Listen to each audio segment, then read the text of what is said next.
Já faz um anúncio. Não, mas eu posso não tomar as mesmas decisões que vocês. Com tudo bem. E eu espero que não, porque senão eu seria não aguento mais outro programa igual o meu. E tudo bem. E eu posso até chegar pra vocês e falar, Igor, Monark, cara, eu acho que essa decisão não é legal. Mas a questão é a tua decisão.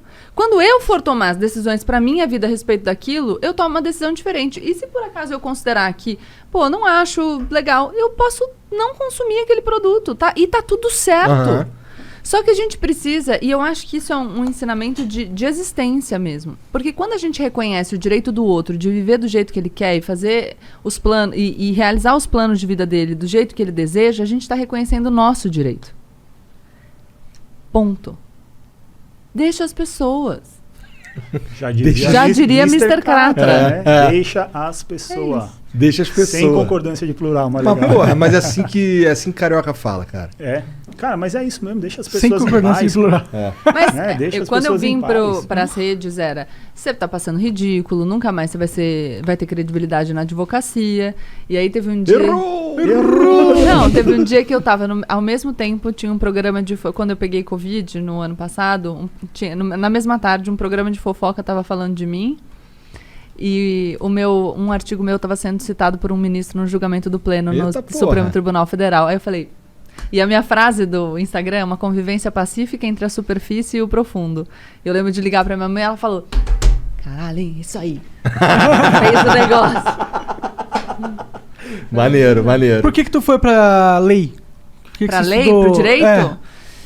Puxa, eu não gosto de injustiça, eu tenho um problema com isso, e principalmente eu não gosto que as pessoas explorem o desconhecimento dos outros, sabe? Então acho que eu pensei em ajudar de alguma maneira, eu sempre gostei muito de falar, eu fui um pouco pela psicologia também, então eu lembro de ter no ensino médio uma matéria que era psicologia social, e aí vou um pouco pela criminologia, meu trabalho tem muito a ver com isso, de entender como as pessoas funcionam, na comunicação eu trabalho com isso também. E aí foi um pouco porque, vamos ver, eu pensei em prestar jornalismo também, sabia? No final tava... Mas eu fui muito feliz sendo advogada. Eu ainda sou advogada, tô pagando a OAB, então. Quer dizer, eu acho que eu perdi o boleto, mas enfim, vou pagar o OAB. Não me E o mestrado? Qual foi o tema? Qual foi a pegada do... A influência da repressão penal sobre o usuário de crack na busca pelo tratamento. Porra! Eu fiz uma pesquisa de campo. O mestrado foi muito legal. Eu fiz um... Foi cheirar uns crack lá na Cracolândia. Cheirar uns crack. Eu entendo de Não, crack. eu sou bem careta, mas enfim, eu fui estudar em Portugal uma época na faculdade e eles estavam evoluindo muito na política de drogas lá, na descriminalização do usuário, transformar numa infração administrativa.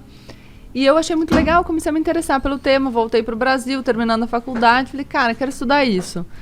E aí fui para a USP, entrei no mestrado logo depois da faculdade, porque eu tinha certeza que queria dar aula. E aí eu fui cursar umas matérias na psiquiatria. Então você pode escolher a faculdade que você quer ir, né?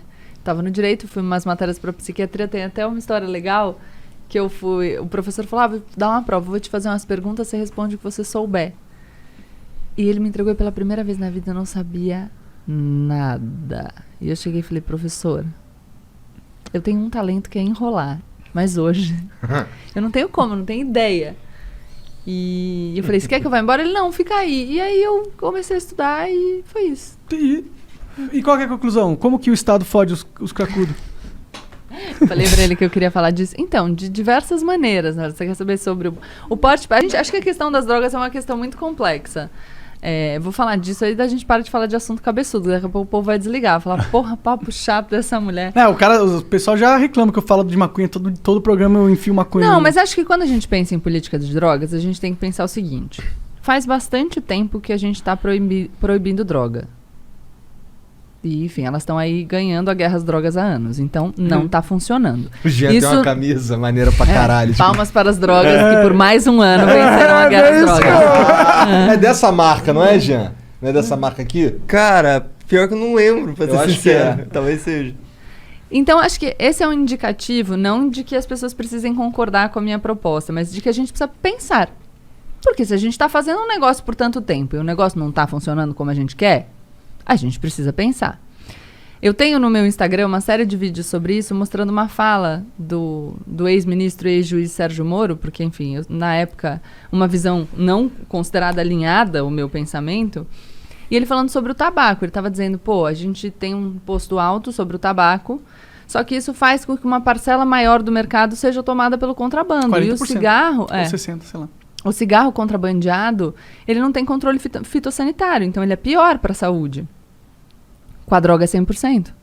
A gente não tem controle fitossanitário. E o prensado é um lixo. Então, um lixo. O bem jurídico tutelado na linguagem do direito penal, aquilo que o crime previsto na lei de drogas protege, em tese, é a saúde pública. Só que a gente está gerando mais prejuízo para a saúde pública. E aí a gente gasta muito mais dinheiro encarcerando pessoas, prendendo gente, do que com saúde pública. E aí outro ponto, quem que a gente prende? Os grandes traficantes? Não. Porque eu queria trazer um livro, aliás, eu não achei em casa, o Sentenciando o Tráfico, do juiz Marcelo Semer, e ele vai mostrar que uma pequena parte das prisões é decorrente de investigação. O resto é policial militar na rua, prisão em flagrante. Você pega um cara jovem, primário, coloca na cadeia, cumprindo pena, e aí, enfim, ele acaba integrando uma das facções criminosas. Aqui tem o livro A Guerra, do Bruno Paes Manso, A Ascensão do PCC, fala um pouco disso. E você perde essa pessoa. Então você... Achando que você está combatendo violência, você acaba produzindo mais violência. É um contrassenso à política. Você dá material humano pro tráfico. Exatamente. Né? Porque o cara vai pra cadeia, já tem a ficha Então suja. A questão é, a gente precisa pensar. Outra coisa, tempo de polícia. O uso de drogas segue sendo crime. Tá? Ele não é punido com pena de prisão, mas... Já fui algemado, já fui pra cadeia. E você tem que assinar o termo circunstanciado, né? O Igor foi lá na DENARC comigo, porque a gente, né... Pior que é, e estamos sendo investigados pelo DENARC. Estão sendo investigados? É. Por quê? Porque a gente fuma tabaco orgânico. Dele. Mas aí você percebe? E, então, todo um dinheiro, gasto público, né? Direcionado para isso... É incentivo, talvez. Gasto público direcionado para isso, enquanto a gente não consegue punir nem 10% dos homicídios no Brasil. Bom, não tem uma estatística que 40% das pessoas que estão presas não foram julgadas ainda? Muitas das pessoas... Não é meio absurdo isso? Pra mim parece um absurdo, crime contra a humanidade isso aí. É um absurdo isso, mas aí a gente tá falando de uma outra questão. Claro. Que tem a ver com lei de drogas também, porque a maioria dos presos em flagrante permanece preso, então tá preso cautelarmente até o final do processo. Mas se a gente pensar em total de população carcerária, você vai ter mais de 40% de presos por crimes relacionados a drogas. Você tem na população carcerária feminina 60%. E, de novo, não é o grande traficante. Então é uma peça substituível. Sim. O que eu tô falando é, nós estamos gastando dinheiro, a gente está gastando tempo de polícia e não está produzindo resultados. Então a única coisa que eu enfim, defendo é que a gente pense com racionalidade. Cara, bora debater. Não precisa concordar comigo não, cara, mas não tá funcionando. Só que sem medo, não adianta a gente debater, tipo, não posso falar sobre esse assunto, porque a gente não sai do lugar. Bom, a gente conversando com o Eduardo Bolsonaro sobre essas paradas aí, ele disse que a principal razão para ele ser... Não sei se era a principal razão, mas uma das razões para ele ser contra, tipo, legalização ou descriminalização era que ia botar na rua um monte de gente, porque o cara não pode ficar preso por conta dessa parada de um crime que nem existe mais. Abolicio crimes. E aí ele falou também que... Mas aí a questão é... Olha, eu sou contra a descriminalização porque vai botar na rua pessoas. Então você é contra a descriminalização porque você é contra que essas pessoas fiquem na rua, ponto. Porque se você acha que o crime não deveria existir, não te interessa o pretérito. E aí vem o que ele falou depois. O que ele falou depois é o seguinte, muito mais... Por exemplo, às vezes a gente pega...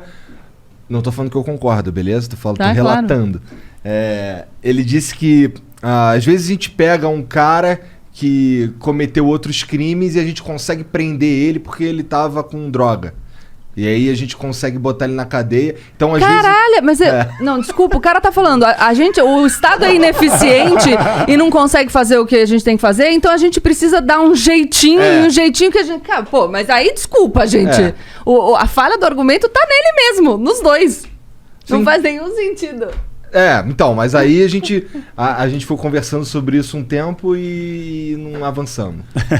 Mas... Que bom. É que não vai mudar a ideia do Eduardo Bolsonaro sobre drogas ao vivo num programa, né? Mas é importante a gente poder debater para as pessoas que estão escutando. Eu acho. Ô, Cara, Eduardo, talvez eu tenha falado merda, mas é isso que eu me lembro. Mas é muito complexo o assunto, né, cara? O foda é a galera, tipo, jogar qualquer coisa de orelhada sem estudar a fundo, porque é um assunto delicado demais, né? Mexe com a vida das pessoas. E outra, você não precisa dar um passo gigante. Eu aceito pequenos passos. Primeiro é uma Você coisa. não precisa. Não, e você não precisa descriminalizar. A gente não conseguiu ainda nem julgar o recurso que está no Supremo para descriminalizar a conduta de porte para uso pessoal. Então tem muito a percorrer. Pode e aí, crer. se a gente estiver falando de mercado de cannabis agora, um mercado que se apresenta como muito promissor. Vocês estavam falando de investimento em poupança. A gente está falando dessa corrida, o green, né? Que é a corrida por esse tipo de mercado. E a gente vai ficar para trás de novo. E o Brasil é um lugar excelente pra produzir esse tipo de Pô, coisa. aqui tem sol pra caralho, né? Eu nem, assim, Eu nem conheço tantos dados de, enfim, como muito seria sol. a produção aqui. Mas de qualquer maneira. Não, a gente tem muito chão e essa porra nasce em qualquer lugar. Assim, eu nem fumo maconha. Mas eu acho uma burrice fudida várias coisas, sabe? Esse lance aí do... Primeiro que assim, esse lance de proibir maconha tem a ver com encarcerar os caras mesmo, né? Não tem muito a ver com... Trouxe aqui o livro do Henrique Carneiro, Drogas, a História do Proibicionismo. Posso indicar um podcast? Claro. Tem um podcast dele na Ilustríssima, uma conversa Ilustríssima da Folha de São Paulo, bem legal. Ele explica as origens do proibicionismo e por que era uma lei direcionada para uma tentativa de criminalizar grupos. E aí a substância foi o meio que eles encontraram. Total. Sim. Então é um livro... Não, pra mim essa discussão é uma discussão que devia ser um DAN. Pelo simples... quê? Um DAN, uma obviedade, uma conclusão óbvia de se chegar... Pelo primeiro... Toda vez ele mete... Não, mas eu acho bom, Dan, que eu pensei que poderia ser um vocabulário de game. Não, pelo próprio argumento que você trouxe. Tipo, o consumo de drogas nunca esteve tão difuso. Difundido, é. Então... E aí? É óbvio que não tá dando certo. Se o objetivo da guerra contra as drogas era inibir o consumo... Errou! E aí? A partir do momento que a gente tem essa constatação óbvia, não devia ser devia ser tipo... Vamos repensar. Né? Cara, mas a questão é que viram tem vários debates interditados, né? Sobre os quais a gente não consegue falar. E é isso. E aí a gente fica empacado. Porque se a gente não conseguir falar, a gente vai permanecer empacado. É verdade. E porra... Tu que é DJ lá, deve ver os amigos diretão, né? Curtindo uma paradinha. Bastante, cara. Enfim, na então, noite não parece estar muito proibido ali, né? Então, com todo respeito aí os amigos que curtem. A parada é essa, que a gente acabou de falar aqui. A proibição é uma proibição meio que para inglês ver, né? As drogas são proibidas, mas qualquer pessoa no WhatsApp ou qualquer coisa, um segundo o cara arruma o que ele quiser. Então, é uma proibição que não funciona. Na real, é minha simbólico, leitura, e aí então... se você pensar quem é que sofre com essa proibição, você vai entender por que ela existe. É verdade. E o que eu acho simbólico em determinados lugares, em outros lugares é bem concreto. O que eu Se acho tiver a cor errada, não é tão simbólico, Exato. né? O que eu acho dependendo que é da cor da pele é concreto, dependendo Da é bairro simbólico. onde você tiver, a roupa que você tá vestindo. E o que eu acho um absurdo também, por exemplo, para uso medicinal, né, é uma complicação, porque parece que é legal, né, o uso, mas não é legal a importação, né? É do insumo. Do insumo. Exato. A gente tem agora, pode usar os medicamentos à base de cannabis, mas você precisa de uma autorização específica da Anvisa, até para produção, mas você tem que importar o insumo. O que também é um problema, porque você estará comprando o insumo de outro país, que é quem vai ganhar o dinheiro pela venda do insumo. Tipo, Que economicamente, devia ser um Dan, né? A gente falou, a gente contou para vocês que a gente adotou um cachorrinho, né? Sim. E ele tem uma sequela de sinomose, então ele tem espasmos constantes e tudo. Sinomose, cara, é um vírus que dá em cachorro. Então, aquelas vacinas que os cachorros tomam logo que nascem e depois vai né, renovando a dose da vacina, já mata na raiz o problema. O bichinho fica imunizado, mas... Até cachorro precisa tomar vacina. Vamos falar disso já. E aí o nosso cachorrinho, ele foi resgatado pela Luísa Mel, né, numa favela, e ele não tomou vacina, ele era um cachorro abandonado.